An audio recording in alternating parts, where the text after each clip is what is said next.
Tem uma matéria na Folha hoje falando sobre isso, inclusive, e ela responde bem. A Lúcia, ela fala: se fosse um homem, ninguém falaria isso, né? Por ser mulher, passa essa coisa de. As pessoas se dão ao direito de falar isso, né? Porque esse machismo atávico que nós temos assim entre nós, né? Olha, eles queriam, o Haddad queria uma mulher, e queria, a rigor, queria Marina Silva como candidata. E insistiu muito com a Marina, pelo nome que ela representa, pelo que ela é e tal. Mas até a última hora a Marina resistiu, porque ela precisava tentar salvar o partido dela, sendo candidata a deputada federal, enfim. Ele foi até o último momento tentando com ela. Quando ele percebeu que não ia dar, e havia um combinado entre nós, e caso a Marina não aceitasse, voltaria para que o PSB indicasse, porque é o segundo maior partido e teria o direito a indicar. E nesse caso, uma mulher indicada pelo partido.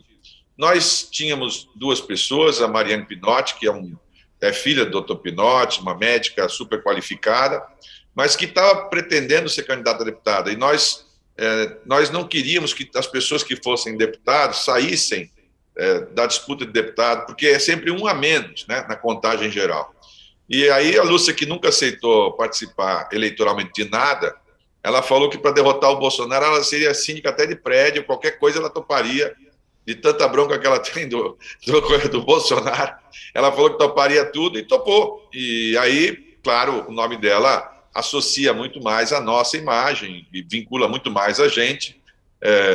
Tem um ônus, evidente, porque eu fico um pouco dividido com as coisas, mas, por outro lado, eu acho que foi importante por ser dois educadores, dois professores, e porque ela tem uma educação, digamos, ela é professora, mas ela é uma empresária da área da educação, né? Ela foi professora a vida inteira, mas ela tem uma empresa já consolidada, com 40 anos, com centenas de funcionários, então mostra um outro lado, né, que é esse lado do empresarial, que eu acho que é importante também para a visão do Haddad e de quem for votar nele. Agora, tentando fazer o papel de advogado do diabo e dando a oportunidade para que você desenvolva melhor essa ideia, você atribui a essa alegação de que se trata de nepotismo a um machismo, né? Mas se fosse o seu, você tem um filho na política também, se fosse o filho, do mesmo modo seria visto como uma coisa estranha, né? Não acha que é muito reducionismo atribuir esta observação de que pode ser nepotismo, apenas reduzir tudo isso a um machismo, só porque foi uma mulher, sem demérito para a dona Lúcia, que é uma educadora respeitável, mas não acha que teria sido mais adequado indicar alguém que não fosse da família? Olha, como eu disse para você, se fosse o contrário, né, se ela fosse uma senadora, por exemplo, perguntaram para Simone Tebet se ela virou Simone Tebet porque ela era, né, casada ou filha, não sei, do Rames Tebet.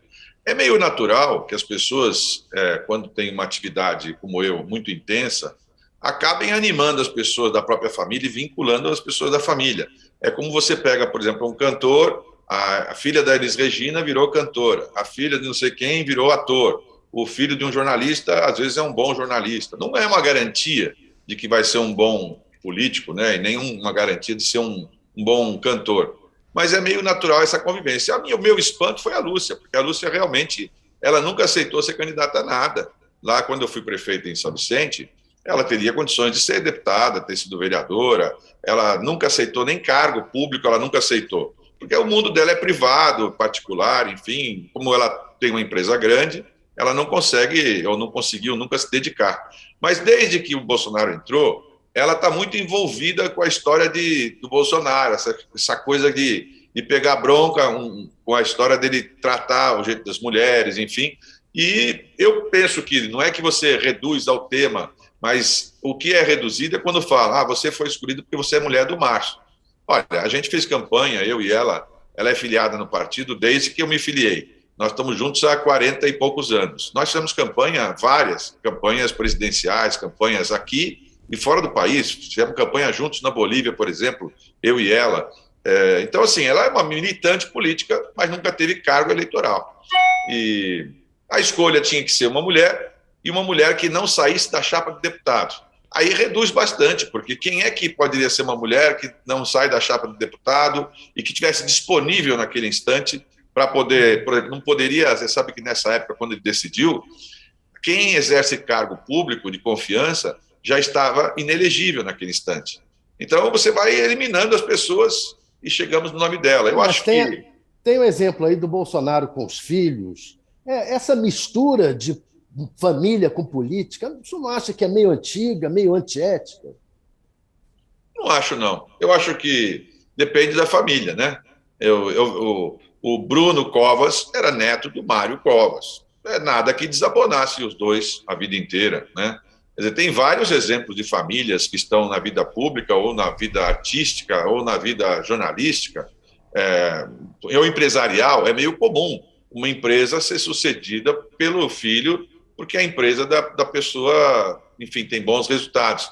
É que a gente tem essa coisa de achar que você vai ser favorecido porque é só apenas o filho ou o parente. Tem que lembrar que tem filhos. Eu, por exemplo, convivi com o ACM Neto. Eu acho o ACM Neto muito mais brilhante do que o avô dele, por exemplo. Né? E o avô dele era famoso, tinha um tipo de personalidade. O Neto saiu diferente e acho ele uma pessoa brilhante. Então não é proibido também que a pessoa exerça a função. É proibido se você tiver um cargo. Por exemplo, se eu me elejo governador, naquele instante os meus filhos são proibidos de estar em qualquer cargo numa nova eleição no estado de São Paulo. Mas enquanto não acontece isso, todos podem ser candidatos.